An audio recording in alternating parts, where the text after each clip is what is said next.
If you've got money sitting in the bank, you're taking more risk than you realize. Assuming your bank doesn't fail, the money is just gonna sit there, so that feels safe, right? But why do we need money? It's to pay for stuff like food and rent and beach vacations. And stuff gets more expensive all the time. That's called inflation. Between 2003 and 2023 in Europe, the prices of everything rose by half on average. If a baguette cost €1 in 2003, it cost €1.50 in 2023. So if €1,000 in 2003 could buy 1,000 baguettes, and that's a lot of baguettes, right? In 2023, the same amount of money could only pay for 670 baguettes. The number of euros in your bank account stayed the same, but in a real sense, you lost about a third of your money, or 330 baguettes. Keep in mind that average inflation was actually low over this period. So what's going to happen to your savings if central banks keep printing money and we experience many years of high inflation or even hyperinflation? That's why, if you don't invest, you have a 100% chance of losing. It's the worst kind of risk because it's guaranteed to hurt you. But isn't investing even riskier? Can't you lose more money much faster if you invest in the markets? Well, yes, absolutely. If you invested all your savings in Enron or Blockbuster or Lehman Brothers, you got wiped out. But there is an approach that makes investing less risky than keeping money in your bank account. It consists of 3 principles. Principle number 1, take smart risks.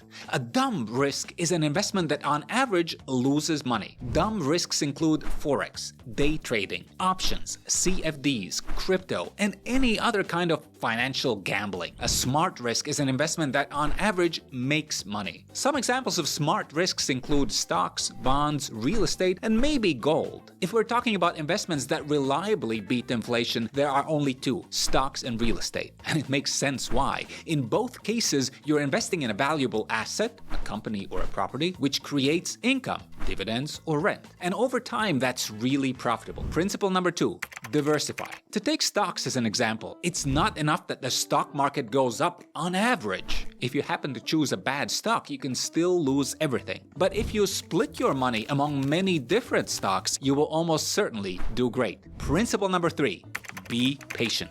In any given year, stocks or real estate prices can rise or fall, but around 3/4 of the time, results are positive. Investors who invest for 7 to 10 years or longer have a tremendous chance of making good money. In the vast majority of cases, long-term stock and real estate investors have easily beaten inflation. As Jack Bogle, the father of index funds, once said, there is no escaping risk. If you don't invest, you've got a 100% chance of losing to inflation. If you invest smart in a diversified stock or real estate portfolio, you do also take some risk, of course. But over the long term, you are extremely likely not only to beat inflation, but to earn a nice profit on top. If you enjoyed this, hit like and subscribe, and tell me what other topics to cover in the comments.